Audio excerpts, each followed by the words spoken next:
నమస్తే, welcome to our channel. నేను సిరి. దేశవ్యాప్తంగా పలు రాష్ట్రాలలో ఉప ఎన్నికలు అయితే జరగడం జరిగింది. 13 అసెంబ్లీ స్థానాలలో ఉప ఎన్నికలు జరిగితే కేవలం 2 స్థానాలలో మాత్రమే బీజేపీ గెలవడం జరిగింది. మిగతా 11 స్థానాల్లో అయితే ఇండియా కూటమి గెలవడం జరిగింది. మరి ఇది మోదీ గారికి తొలి దెబ్బ అనుకోవచ్చా? సో ఈ అంశాన్ని మనకి వివరించడానికి మనతో పాటు ఉన్నారు ప్రముఖ సీనియర్ జర్నలిస్ట్ డివిఎస్ గారు.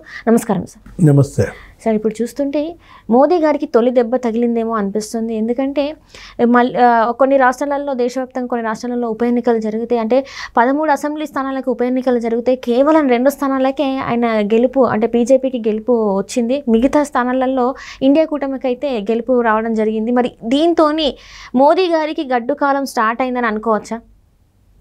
ఉప ఎన్నికల ఫలితాలు కేంద్రంలో ఉన్నటువంటి బీజేపీకి ఒక దెబ్బ. ఎందుకంటే మోడీ 3.0 ఏదో రకంగా ఇవాళ మళ్ళా మోడీ చరిష్మా నిలబెట్టడం కోసం ఇప్పుడు కొత్త ఎన్డీఏ ప్రభుత్వం బీజేపీ కాంగ్రెస్ని ఎలా ఎదుర్కోవాలని తల మునకలైన దీంట్లో కొత్త ప్రభుత్వం ఏర్పడి ఇంకా నీకు 40 రోజులు కాకముందే ఈ ఉప ఎన్నికల్లో మరి ఇలాంటి ఫలితాలు రావటం, అది కూడా 13కి నీకు 11 స్థానాల్లో వాళ్ళు ఓడిపోవటం. గెలిచిన ఇద్దరు కూడా ఒకటెవరు, బీహార్లో జేడీయూ, ఇంకొక చోట బీజేపీ. అంటే ఇండియా కూటమి ఎంత బలపడుతోందో, ఏదైనా మోడీ బలహీనపడితే అటు ఆంధ్రప్రదేశ్లో టీడీపీకి, ఇటు బీహార్లో జేడీయూకి అంత లాభం జరుగుద్ది అన్నమాట. ఎందుకని ఇవాళ ఈ 2 వాకింగ్ స్టిక్స్ అన్నారు. ఏదో కార్టూన్ కూడా మనం చూసాం. ఏంటి, మోడీని అటొక చేతికర్ర ఇటొక చేతికర్రగా మన చంద్రబాబు, నితీష్ కుమార్ అనే ఇది, దానిపైనే ఆమె ఎవరో లోక్సభలో కూడా మాట్లాడితే మన టీడీపీ ఎంపీ శబరి మామూలుగా సీరియస్ అవ్వాల. ఏమని, మేము అసలు ఊతకర్ర కాదు ఖడ్గం అంది. ఏంటి, తెలుగుదేశం ఖడ్గం అని అంటూ. ఇప్పుడు మోడీ బలహీనపడటం, రాహుల్ బలపడటం, ఇది రాబోయే ఎన్నికలకి ఒక రకమైనటువంటి దిశానిర్దేశంగా భావిస్తున్నారు. అసలు ఇది అనూహ్యం కూడా. ఈ స్థాయిలో కాంగ్రెస్ బలపడుద్దని కూడా ఊహించలేదు. ఉత్తరాదిలో ముందు కాంగ్రెస్ బలపడటం, ఆయన రాహుల్ గాంధీ అంటున్నటువంటి మాటలు ఏంటి, నెక్స్ట్ టార్గెట్ మాది గుజరాత్ అంటున్నారు. అంటే చాప కింద నీరులా కాంగ్రెస్ విస్తరిస్తోంది. చివరికి సొంత రాష్ట్రంలోనే ఎసరు పెట్టే పరిస్థితి అన్నమాట. ఇవాళ రాహుల్ గనక గుజరాత్ కాన్సన్ట్రేషన్ పెంచినట్లయితే మోడీ, షా కోటలే బీటలు వారే అవకాశం ఉంది. మన లోక్సభ ఫలితాలు చూసాం. 52 సీట్ల నుంచి 100 సీట్లకు వచ్చేసింది కాంగ్రెస్. ఊహించను ఏ విధంగా రాహుల్ జనంతో కనెక్ట్ అయ్యాడు. వీళ్ళు రాహుల్ గాంధీని ఎంత విమర్శల పాలు చేస్తే, అతను అసమర్థుడని, పప్పు అని ఎలా ప్రజల్లో ఆయన పల్సం చేయాలని చూశారో, అవమానించారో మనం చూసాం. కానీ అతను పట్టు వదలకుండా ఏది ఒకటే, ఇది ప్రజలకి కనెక్ట్ అవ్వటమే లక్ష్యంగా మనం చూసాం. ఏది, భారత్ జోడో యాత్ర తీసుకున్నాడు. సౌత్ టు నార్త్, ఇక్కడ కన్యాకుమారి నుంచి కాశ్మీర్ దాకా రాహుల్ గాంధీ చేసినటువంటి ఆ జోడో పాదయాత్ర అనూహ్యంగా సక్సెస్ అయింది. 2 రాష్ట్రాల్లో ప్రభుత్వాలు వచ్చేసాయి. ఎక్కడ, కర్ణాటకలో బీజేపీ ఓటమికి అదే నీకు బాట వేసింది. కర్ణాటకలో బీజేపీ ఓటమి ప్రభావం, కాంగ్రెస్ గెలుపు ప్రభావం ఎక్కడ పడింది, తెలంగాణ మీద పడింది.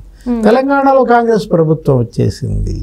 ఇటు కర్ణాటకలో కాంగ్రెస్, ఇటు తెలంగాణలో కాంగ్రెస్, ఆంధ్రప్రదేశ్లో కూడా ఏదో రకంగా కాంగ్రెస్ మళ్ళా వేళ్ళునుకోవాలని చూస్తోంది. షర్మిలకు అక్కడ అధ్యక్ష పదవి ఇచ్చి మొన్న మనం చూసాం. ఇండియా కూటమి ద్వారా వాళ్ళు కూడా వెళ్ళారు.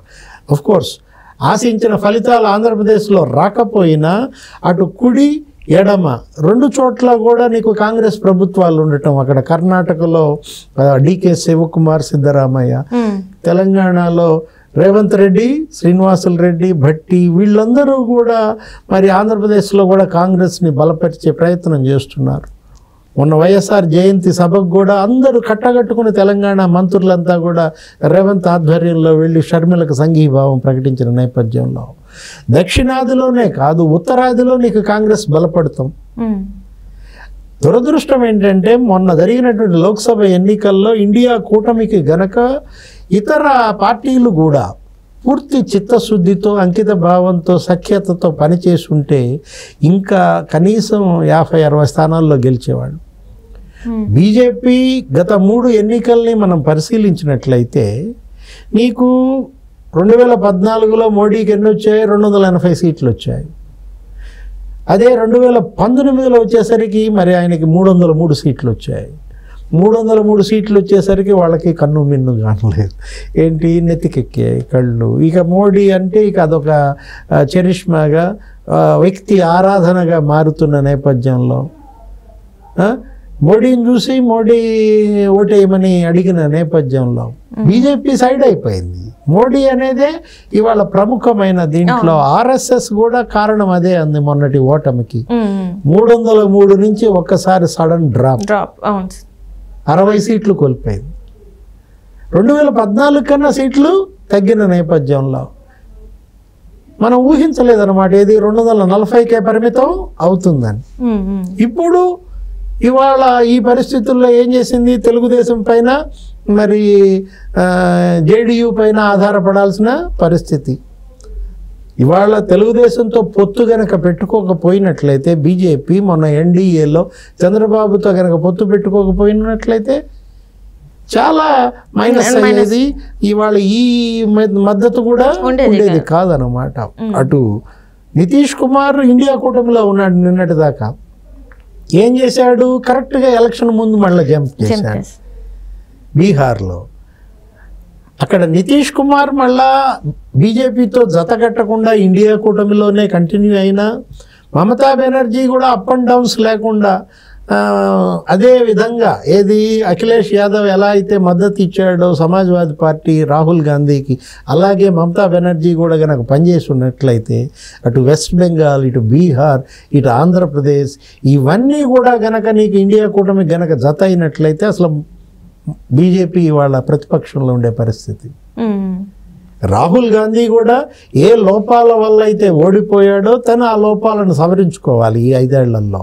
ఇవాళ ఆయన క్యాబినెట్ ర్యాంక్ వచ్చింది, ప్రధాన ప్రతిపక్ష నాయకుడు హోదా వచ్చింది. గతంలో ఆ హోదా కూడా లేని పరిస్థితి. 42, 52లో ఉన్నటువంటి రాహుల్ 100 సీట్లతో ఇంత బలోపేతమైనప్పుడు ఇప్పుడు 100 నుంచి కాంగ్రెస్ మరి రాబోయే 5 ఏళ్లలో 200కి చేరుతుందా, 300కి చేరుతుందా చూడాలి. ఏది వాళ్ళు అన్నట్టుగా 400 పార్ అనో ఏదన్నారు. ఏంటి బీజేపీ 303 నుంచి 400 పార్ అన్నారు. 400 పార్ దేవుడు ఎరుగు, 200 పార్లో పడ్డారు. రేపొద్దున ఇలాంటి పోకడలే ఒంటెత్తు పోకడలతో కనుక పోతే 200 పార్ కూడా ఉండదు.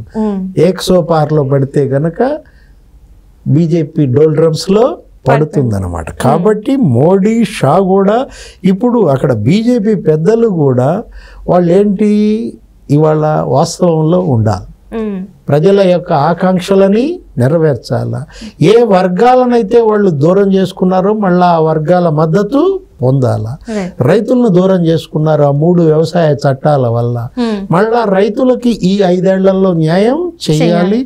ఎక్కడ పోగొట్టుకున్నారో బీజేపీ అక్కడ ఎతుక్కుంటే తప్ప మళ్ళా 300 పార్కి చేరే అవకాశం లేదు.